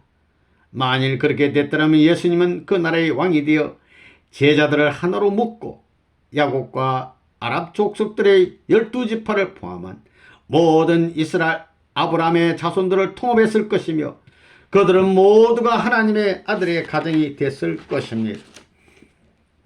예수 그리스도는 택하신 이스라엘 나라를 중심하고 하늘의 주권을 확립하셨을 것이며 그의 당대에 하늘나라의 법도가 마련됐을 것입니다. 그때 하나님의 주권이 실체를 이루어 대적할 수 없는 국가가 수립됐을 것이며 하나님의 통치하에 있는 그 나라는 첫 아담을 통하여 이룩하시려던 것이 후 아담 예수 그리스도 즉 왕을 통하여 이룩됐을 것입니다. 그리고 로마 제국도 하나님 나라에 굴복했을 것입니다. 이사야 9장 7절에 다음과 같이 기록되어 있습니다. 그 정사와 평강의 더함이 무궁하며 또 다윗의 위에 앉아서 그 나라를 굳게 세우고 자금이요 영원토록 공평과 정의로 그것을 보존하실 것이라. 만군의 여호와의 열심히 이를 이루시리라. 예수께서 세상을 떠나신 후에 그의 제자들은 온갖 고난을 받고 피를 흘리면서 맨손으로 로마를 향해 행진했습니다. 결국 400년이 못 가서 로마 제국은 이 맨손의 무리 앞에 무너지고 말았습니다. 만일 예수께서 돌아가시지 않고 살아서 이 신성한 무리들을 거느리셨더라면 그때 즉 예수님 당대에 전 로마 제국은 하나님의 주권 앞으로 나왔을 것입니다. 당시의 대로마 제국은 온 세계의 중심이었습니다. 하나님의 구원의 계획은 전체 세계의 복귀에 있었기 때문에 하나님께서는 로마를 만방의 중심으로 세우셨던 것입니다. 그러므로 일단 로마의 천국이 도래만 한다면 그것은 용이하게 전 세계로 퍼질 것입니다. 예수께서 로마 제국에 그의 천국을 이루어갈 수 있었다면 로마의 힘과 역량으로 세계 도처에서 예수님의 복음을 예수님의 생전에 들었을 것입니다. 그렇게 됐더라면 예수께서는 전 세계에 걸쳐 실체적인 천국을 건설하셨을 것이며 오늘날 로마 가톨릭 교인이 감리교인이 그리스도교인이 장로교인이 하는 것도 존재하지 않았을 것입니다. 이러한 교파의 그 어느 하나도 필요치 않는 것입니다. 목적지에 이미 당단 여러분에게는 차가 필요 없는 것입니다. 이미 우리는 천국 시민이 됐을 것이고 기독교사는 피를 보지 않았을 것이며 따라서 순교자도 없었을 것이고 교회당의 십자가도 나타나지 않았을 것입니다. 그렇게 됐다면 물론 메시아의 사명이 종결됐기 때문에 재림할 이유도 없었을 것입니다. 예수 그리스도가 배신을 당하셨던 것은 슬픈 일이었습니다. 아담과 헤아의 불순종으로 하나님은 에덴 동산의 이상을 이루지 못하셨고, 택함받은 백성들의 비협조로 예수님은 지상천국을 이룩하지 못하셨던 것입니다. 그래서 예수님께서는 당신의 제2차적인 사명인 영적인 구원을 생각하시게 되었으며, 하나님께서는 당신의 아들이 서민 이스라엘의 목매와 제약으로 인하여 필요하게 된 재물의 길을 용납하셨습니다. 그것이 바로 십자가의 고난이 지니는 뜻입니다. 하나님께서는 사탄에게 치려는 속량으로서 예수님께서 십자가상에서 운명하시는 것을 허락하셨으며, 그 대가로 예수님을 부활케 하시어 육신은 구원해 주지 못하셨으나 영적인 구원을 위한 기대는 마련하실 수 있었던 것입니다. 그러므로 하나님의 승리는 십자가상에서가 아니라 부활에서 이룩된 것입니다. 이것이 기독교가 가져다 준 구원이었습니다. 예수님께서 십자가에 돌아가신 후 기독교도 역시 십자가의 고난을 당했습니다. 주님께서 고난을 받으실 때 곁에는 한 사람도 남아있지 않았으며, 제자들도 배신하고 수제자 베드로마저 그리스도를 부인했습니다. 그러나 그리스도의 부활로 기독교도 다시 살았으며, 그때 40일 동안 예수님은 함께 기독교의 기반을 굳히셨으니 그것이 오늘날의 기독교의 시초였던 것입니다. 그렇습니다. 우리의 구원은 승리적인 부활로부터 오는 것입니다. 이것이 그리스도의 승리이며, 여기는 사탄의 영향력이 배제되는 것입니다. 그러나 예수 그리스도의 육신은 구속과 제물로 드려졌으며, 예수께서 그 육신을 제물로 바칠 때 인류의 육신도 제물로 함께 드려졌던 것입니다. 따라서 2000년 전 그때 육신의 구원이 이루어지지 않았기 때문에 우리의 구원은 영적 구원으로 한정되어 있는 것입니다. 그래서 오늘날 우리 세계는 사탄의 권사에서 고통을 받고 있는 것입니다. 죄는 온 세계에 있는 우리의 육신 안에서 세차게 판치고 있는 것입니다. 사도 바울은 고민하여 로마서에 다음과 같이 기록하고 있습니다. 오호라, 나는 괴로운 사람이로다. 이 사망의 몸에서 누가 나를 건져내랴. 우리 주 예수 그리스도로 말미암아 하나님께 감사하리로다. 그런즉 내 자신이 마음으로는 하나님의 법을, 육신으로는 죄의 법을 섬기노라. 사도 바울은 주님의 은총 속에서 살고 있었으나 그럼에도 불구하고 그는 자신이 아직도 마음으로는 하나님을 섬기고 육신으로는 죄의 법을 섬기고 있다는 사실을 고백한 것입니다. 그의 육신은 아직도 속량되지 못하여 죄 가운데서 신음했던 것입니다. 그리고 이것은 바울 때만 하는 얘기가 아니라 우리에게도 적용되는 것입니다. 우리가 예수님을 구세주로 받아들인다 해도 우리는 영적인 구원만 받는 것이며, 예수 그리스도께서 다시 오시어 우리의 몸을 죄악의 결박으로부터 풀어주실 때까지는 사탄의 주관에 얽매여 우리의 몸은 죄의 법을 섬기는 것입니다. 다시 오시는 주님만이 우리의 육적 구원을 완결지으실 수 있는 것입니다. 기독교는 오늘날 영적 구원만을 줄 수 있습니다. 이스라엘 나라와는 달리 육적 실체적인 기반을 갖지 못한 기독교를 주관하시는 하나님께서는 영적인 왕국밖에 주관 못하시는 것입니다. 따라서 인류의 큰 소망은 주의 재림일 것이며, 이것은 미국의 소망이자 세계의 소망이기도 한 것입니다. 대표적인 기독교 국가인 미국은 깊은 잠에서 깨어나 메시아 강림의 날에 대비해야 할 것입니다. 오늘날 미국의 기독교는 2000년 전의 이스라엘의 영적 위치와 맞먹는 것이며, 미국은 20세기의 메시아 상륙 지점으로 예정된 것입니다. 하나님은 전 세계에 임하시기를 원하시지만 그러기 위해서는 먼저 미국에 오셔야 하는 것입니다. 미국의 역할은 2000년 전 로마 제국과의 그것과 같은 것입니다. 당시 로마 제국이 세계의 중심이었던 것처럼 미국은 현대 세계의 중심을 이루고 있습니다. 예수께서는 세계의 구원을 위해 로마를 차관하셨습니다. 그리스도가 다시 오실 때는 미국을 차관하실 것입니다. 위에서 말한 이 모든 것 때문에 이제까지 기독교인들은 예수 그리스도께서 하신 겟세마네 동산의 기도의 참된 뜻을 알지 못하였습니다. 겟세마네 동산에서 예수님은 그의 제자들에게 내 마음이 심히 고민하여 죽게 되었으니 너희는 여기 머물며 나와 함께 깨어있으라 하시고 조금 나아가 얼굴을 땅에 대시고 엎드려 내 아버지여, 만일 할만하시거든 이 산을 내게서 지나가게 하옵소서.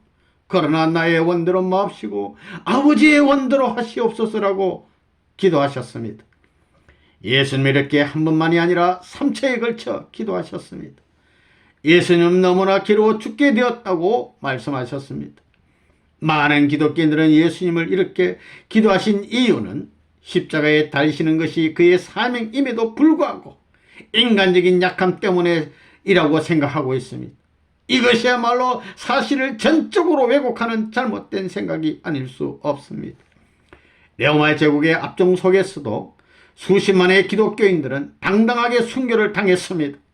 그들은 이 잔을 나에게서 지나가게 해달라고 말하지 아니하였습니다.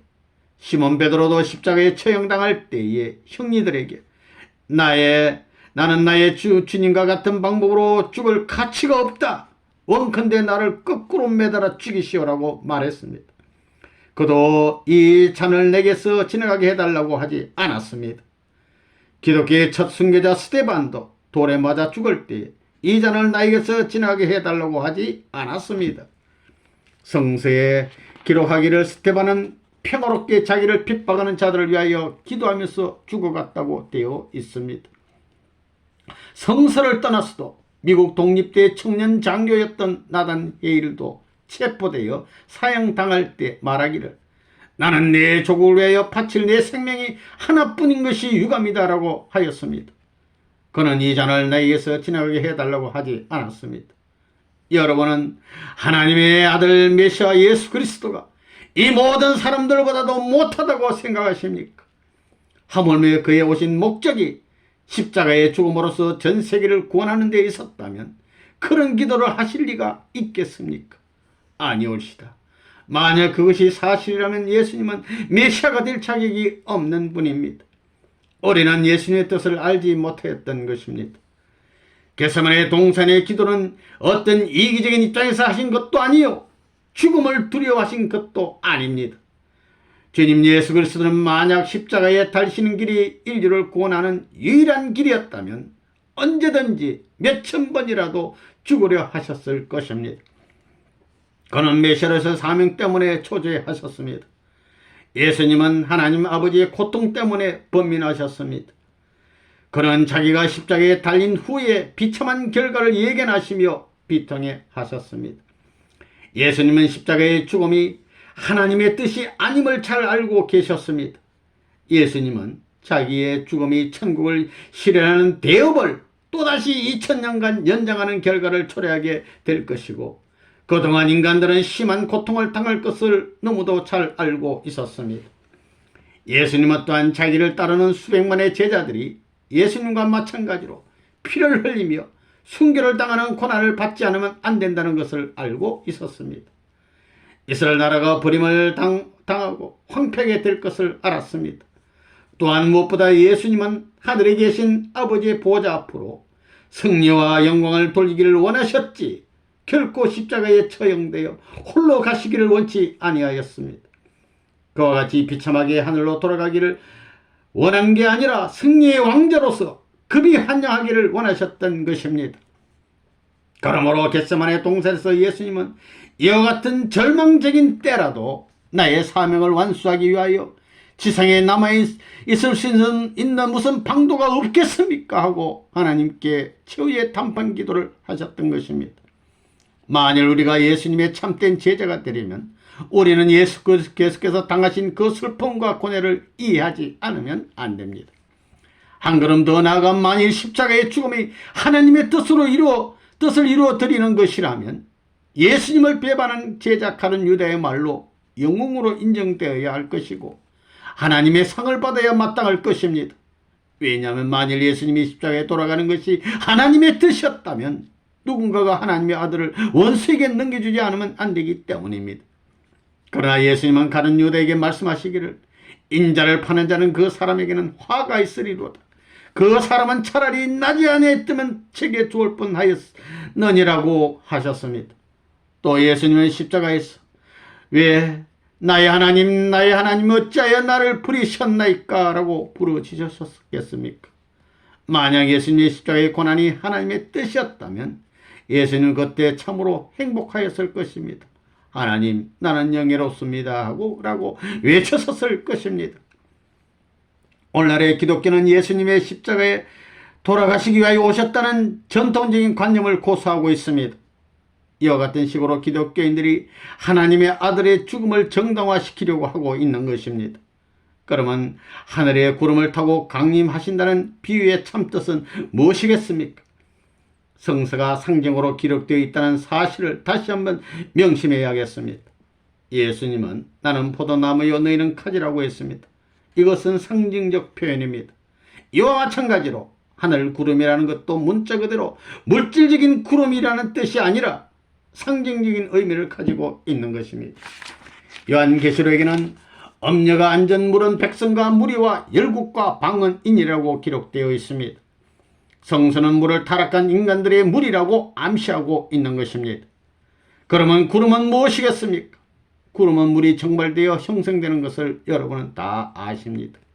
그런데 물은 많은 불순물이 섞여 있어서 오염될 적이 많습니다.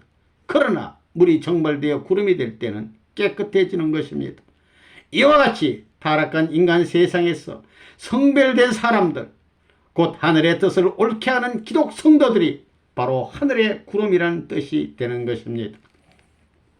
예수님은 이와 같이 준비된 하나님의 사람들에게로 다시 오실 것입니다. 예수님은 중생된 기독 성도들, 죄와는 상관없는 선한 사람들에게 나타나실 것입니다. 그들은 예수님이 지상에 재림하실 때 천국의 토대가 될 것입니다. 이것이 바로 재림 주님이 구름을 타고 오신다는 뜻입니다. 오늘날 우리는 논리적이 아니면 어떤 것도 믿지 못하는 것입니다. 하나님은 진리이시며 진리는 논리적입니다. 무지하고서는 완성이 있을 수 없는 것입니다. 그리스도인들의 기도만으로는 닐 암스트롱을 달에 착륙시킬 수 없는 것이며 여기는 과학적인 진리가 필요한 것입니다. 나 자신도 한때는 과학도였으며 하나님은 과학의 하나님이심을 나는 알고 있습니다. 따라서 하나님의 말씀도 20세기에 사는 사람들에게는 과학적이고 논리적이고 설득력이 있어야 하는 것입니다. 그러면 오늘 저녁 말씀에 초점을 이루고 있는 그리스도의 재강림의 성취 방식에 대하여 잠깐 말씀드리겠습니다. 우리는 성경의 마태복음 24장 30절에 그때 인자의 징조가 하늘에서 보이겠고 그때 땅의 모든 족속들이 통곡하며 그들이 인자가 구름을 타고 능력과 큰 영광으로 오는 것을 보리라고 기록되어 있는 내용과 계시록 1장 7절에 볼지어다 구름을 타고 오시리라고 기록된 내용을 보게 되며 한편으로는 데살로니가 전서 5장 2절에서 주의 날이 밤에 도적같이 이럴 줄을 너희 자신이 자세히 알미라고 기록된 말씀도 볼 수 있는 것입니다. 이러한 두 예언은 서로가 상치되고 있습니다. 만일 그리스도가 도둑같이 온다면 동일한 시간에 구름을 타고 나타날 수는 없는 것입니다. 그럼 우리는 하나는 취하고 하나는 버려야 합니까? 2000년의 서민 이스라엘은 하나님의 말씀이 상징으로 되어 있음을 알지 못했기 때문에 커다란 실수를 한 것입니다. 오늘날 우리 크리스찬들이 신약 성경을 읽을 때 똑같은 실수를 되풀이해서는 안 될 것이며 성경을 신령으로 읽어 비유와 상징의 참된 뜻을 알아야 하겠습니다. 2000년의 사람들은 엘리야가 파란 하늘로부터 내려오기를 기대했고 메시아도 하늘 구름을 타고 오실 것이라고 기대했었으나 그런 식으로는 오시지 않았던 것입니다. 오늘 그리스도인들이 재림하시는 주님께서 구름을 타고 이 땅에 당도하기를 기다리고 있습니다만 과연 여러분은 이러한 기대가 이 시대의 실망으로 바뀌지 않으리라는 어떤 보장을 받을 수 있습니까? 우리는 겸손히 마음의 문을 열어놓고 이 두 예언의 가능성에 대해서 생각해 봅시다. 만일 여러분이 구름 타고 오시는 주님의 초점을 맞춘다면 그 기대는 이루어지지 않을 것입니다. 왜 그럴까요? 그것은 인자는 육신을 쓰고 오시기 때문입니다. 그렇게 되면 2000년 전에 독실한 유대 교인들이 범했던 것과 같은 똑같은 범죄를 여러분은 반복하게 될 것입니다. 그러나 여러분이 겸손한 마음으로 육신을 쓰고 오시는 주님을 받아들일 수 있다면 그것이 도둑같이 오실 수 있는 유일한 방법이 되겠습니다만 여러분은 길을 잃지 않을 것이며 주께서 오는 길 어느 길로 오시든지 여러분은 메시아를 만나 뵐 수 있을 것입니다. 그분이 구름을 타고 오신다면 모든 사람이 주를 볼 것이며 텔레비전 방송들이 망들이 그 사실을 보도할 것입니다. 그러나 나는 여러분에게 하나님께서는 결단코 문자 그대로 당신의 아들을 구름에 실려 보내시지 않을 것이라는 것을 분명히 말씀드리겠습니다. 여러분이 재림하시는 주님을 기다리며 하늘을 바라보고 있으면 반드시 실망할 것입니다. 이것이 하나님의 계시입니다. 나는 성경의 중요한 예언을 읽으면서 그것을 증거해 보겠습니다. 누가복음 17장 20절에 보면 바리새인들이 하나님의 나라가 어느 때 임하나이까 하고 묻거늘 예수께서 대답하여 가라사대 하나님의 나라는 볼 수 있게 임하는 것이 아니요라고 기록되어 있습니다. 모든 사람들이 하늘의 구름을 쳐다볼 것입니다만 예수님께서는 우리가 천국에 임하는 것을 보지 못할 것이라고 말씀하셨습니다. 잘 믿는 유대교인들이 메시아의 강림을 보았습니까? 인자가 육신을 쓰고 오셨기 때문에 그들은 보지 못했던 것입니다. 다음에 예수께서 주신 각별하신 말씀을 상고해 보겠습니다. 많은 사람들이 성경에 그런 것이 있느냐고 묻습니다. 누가복음 17장 25절에 그러나 그가 먼저 많은 고난을 받으며 이 세대에 버림받아야 할지니라는 구절이 있습니다. 주님께서 천사장의 나팔 소리와 함께 능력과 큰 영광으로 하늘 구름을 타고 오신다면 누가 감히 그분을 부인하며 고통을 주겠습니까? 여러분입니까? 이것이 예수 그리스도의 말씀입니다. 인자는 육신으로 오시기 때문에 고난을 받고 인정을 못 받는 것입니다. 처음에는 그분을 그리스도로 맞이하는 데 큰 고난을 겪게 될 것입니다. 모든 크리스찬들과 교회는 구름 타고 오시는 주님을 기다리며 하늘을 쳐다보고 있습니다. 그러나 만일에 그들의 기대가 이루어지지 않고 초림 때처럼 예수께서 육신을 쓰고 오신다면 무슨 일이 벌어질까요? 먼저 사람들은 그를 부인하며 그에게 고난을 가할 것입니다. 많은 그리스도인들이 돌을 집어 그에게 던질 것이며 이단자 또는 하나님을 참남하게 하는 자니 귀신 들린 자니 하고 비난하게 될 것입니다. 이런 것들은 2000년 전에 예수님에게 가해졌던 것과 똑같은 비난인 것입니다. 그러나 예수님은 또다시 십자가에 죽으러 오시는 것은 아닙니다. 그분은 영광의 주님으로 오시는 것입니다. 주님께서는 이 세상을 심판하시고 선과 악을 분별하여 하늘나라를 건설하시는 것입니다. 주께서는 악을 몰아내시고 하나님의 선하심으로 온 땅을 채우실 것입니다. 누가복음 17장 26절에서 27절을 보면 노아의 때 된 것과 같이 인자의 때도 그러하리라. 노아가 방주에 들어가던 날까지 사람들이 먹고 마시고 장가가고 시집가더니 홍수가 나서 저희를 다 멸하였으며라고 되어 있습니다. 이것은 인자 때에 벌어질 일을 묘사한 것이며 주께서 육신을 쓰고 인자로 오실 때 이런 일이 일어날 것입니다. 한 인간으로서 다시 오시는 주님께서는 천국을 발표하실 것이나 이에 대하여 아무도 관심을 보이지 않을 것이며 사실 사람들은 그분을 비웃고 조소하며 박해를 가하며 온갖 악한 짓을 할 것입니다. 동시에 세상은 그것과 마찬가지로 먹고 마시고 시집가고 장가가는 일을 주님께서 심판의 보좌에 오르시는 그날까지 계속할 것입니다.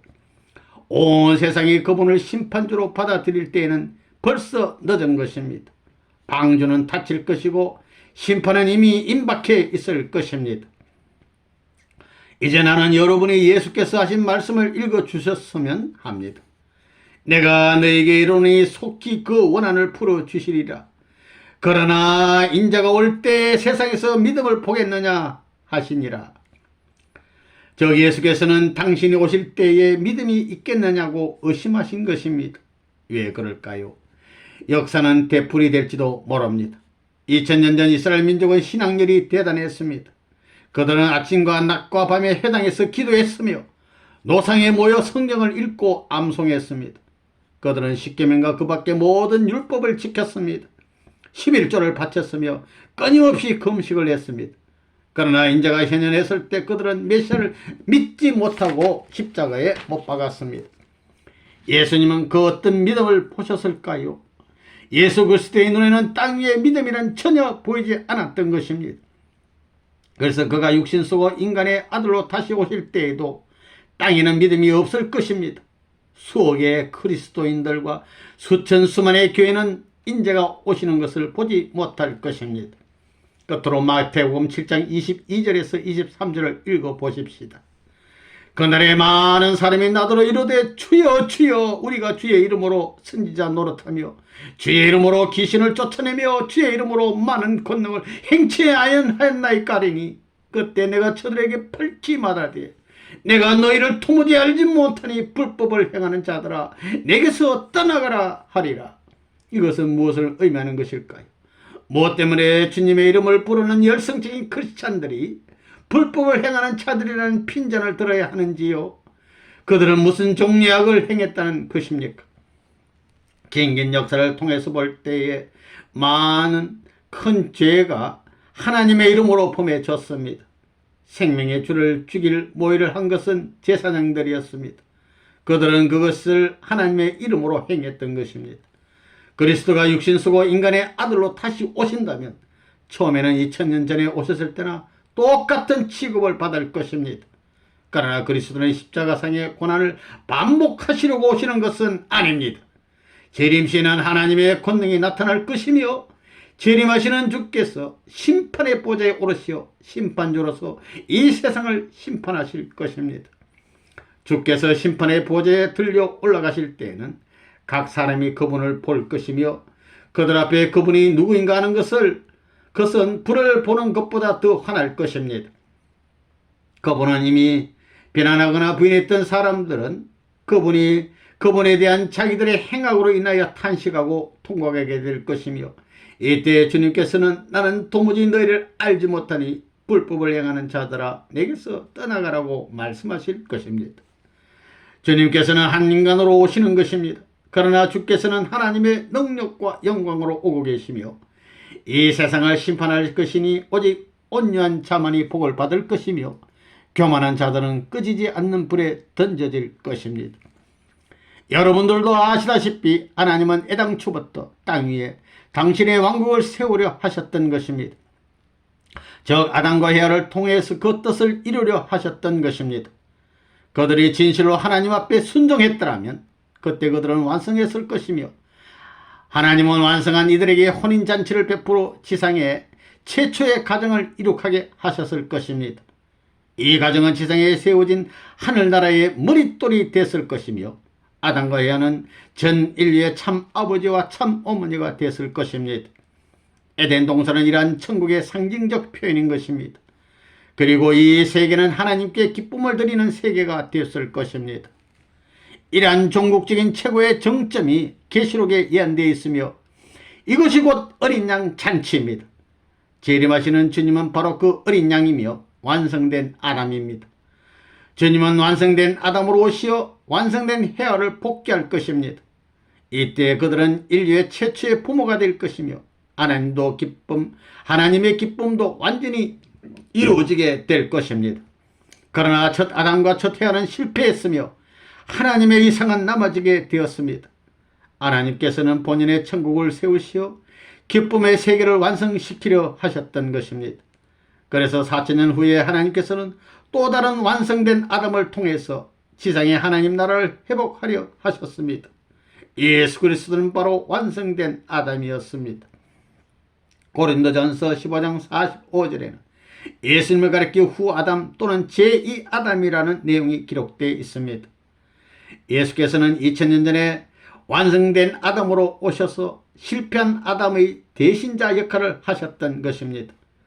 아담 한 사람만의 복귀로는 천국이 이루어질 수 없었던 것입니다.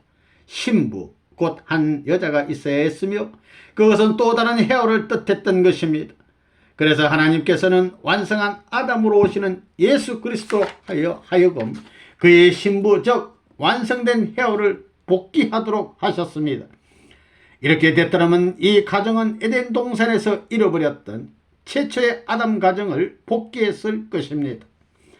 제2 아담 헤아의 완성은 선민 이스라엘의 배신으로 말미암아 이것이 이루어지지 못했습니다. 그러나 하나님의 뜻은 변함없기 때문에 그리스도의 재림을 약속하셨던 것입니다.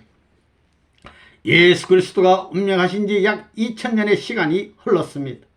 이제 하나님께서는 제3 아담으로 아들을 보내실 준비를 하고 계시는 것입니다. 역사 노정을 통하여 하나님께서는 3차에 걸친 시도로 목적을 성취해 나오셨습니다. 삼수가 완성수라는 것은 사실입니다. 이번만은 완성된 아담과 헤아를 축복하사 혼인잔치를 베푸시어 지상천국의 기틀을 놓으심으로써 긴긴 역사의 목적을 이룩하시게 될 것입니다. 십자가상의 고난을 목전에 놓고 예수는 베드로에게 내가 천국의 열쇠를 너에게 주리니 너가 땅에서 무엇이든지 매면 하늘에서도 매일 것이요 너가 땅에서 무엇이든지 풀면 하늘에서도 풀리리라고 하셨습니다. 잘못은 바로 이 땅에서 저질러졌습니다. 그러므로 그 가와 제약의 청산도 이 지상에서 이루어지지 않으면 안 될 것입니다. 그래서 예수께서는 나라에 임하옵시며 뜻이 하늘에서 이루어진 것 같이 땅에서도 이루어지이다 라고 기도하라고 가르쳐 주신 것입니다. 땅이 문제입니다. 그러므로 그리스도는 이 지상으로 돌아오셔야 하는 것입니다. 만일 크리스찬들은 세상 끝날에 하나님께서 모든 것을 멸하실 것이고 해는 어두워지고 별들이 떨어지며 땅의 체질이 불타버릴 것이며 몇 안 되는 그리스도인들이 공중으로 들려 올라가서 그리스도와 더불어 천년 왕국에 들어가게 될 것이라고 믿고 있습니다. 만일 하나님께서 이같이 하신다면 하나님 본래 뜻은 지상에서 이루어지지 않을 것이기 때문에 결국 실패의 하나님이 되실 것입니다. 그렇게 되면 사탄이 승리하고 하나님은 패배자가 되실 것입니다. 이런 일은 결코 일어나지 않을 것입니다. 하나님은 전능하시며 이 땅을 포기하지 않으실 것입니다. 이 땅은 그의 천국을 의미해 왔으며 그렇게 될 것입니다. 이 뉴욕도 하나님의 나라가 될 것입니다. 만일 여러분이 오시는 메시아를 맞아들이면 천국 시민이 될 수 있습니다. 메시아는 여러분의 소망이자 나의 소망이요 미국과 전 세계의 단 하나의 소망입니다. 우리가 그분을 만나지 못한다면 기독교는 소망이 없을 것입니다. 기독교는 쇠퇴할 것이며 그 영적 불은 사라질 것입니다. 교회들은 유물의 무덤으로 화게 될 것이며 우리는 파멸되고 말 것입니다. 신사숙녀 여러분, 나는 오늘 저 하나님의 명령에 순종하여 이곳 메디슨 스퀘어 가든에 왔습니다. 사도행전 2장 17절에는 하나님이 가라사대 말세 내가 내 영으로 모든 육체에 부어주리니 너희의 자녀들은 예언할 것이요 너희의 젊은이들은 환상을 보고 너희의 늙은이들은 꿈을 꾸리라고 하였습니다. 오늘날 우리는 비상한 시점에 살고 있습니다. 새 시대의 도래를 목전에 두고 있습니다. 하늘의 시대가 가까워 옵니다. 여러분이 간곡히 하나님을 부르면 하나님은 응답하실 것입니다. 여러분은 시급히 하나님, 문 목사가 진리를 얘기하고 있는지를 어떻게 알 수 있을까요? 하고 물어봐야 합니다. 그것은 나나 다른 누구에게 대답하게 하지 마시고 하나님에게 직접 대답하여 주시도록 하십시오. 가서 고요히 하나님께 물으십시오. 하나님과 단편 기도를 하십시오. 하나님께서는 여러분에게 그 해답을 제시하실 것입니다. 인류의 새로운 소망은 메시아입니다. 주의 크고 두려운 날은 목전에 다가왔습니다. 그 날이 크고 두려운 날이 될 것이냐의 여부도 여러분에게 달려 있습니다. 여러분이 메시아를 모시게 되면 큰 날이 될 것이요 그분을 못 만나면 그 날이 여러분에게는 두렵게 될 것입니다. 하나님께서 여러분을 축복해 주시기를 바랍니다. 여러분의 경청에 대해 감사합니다.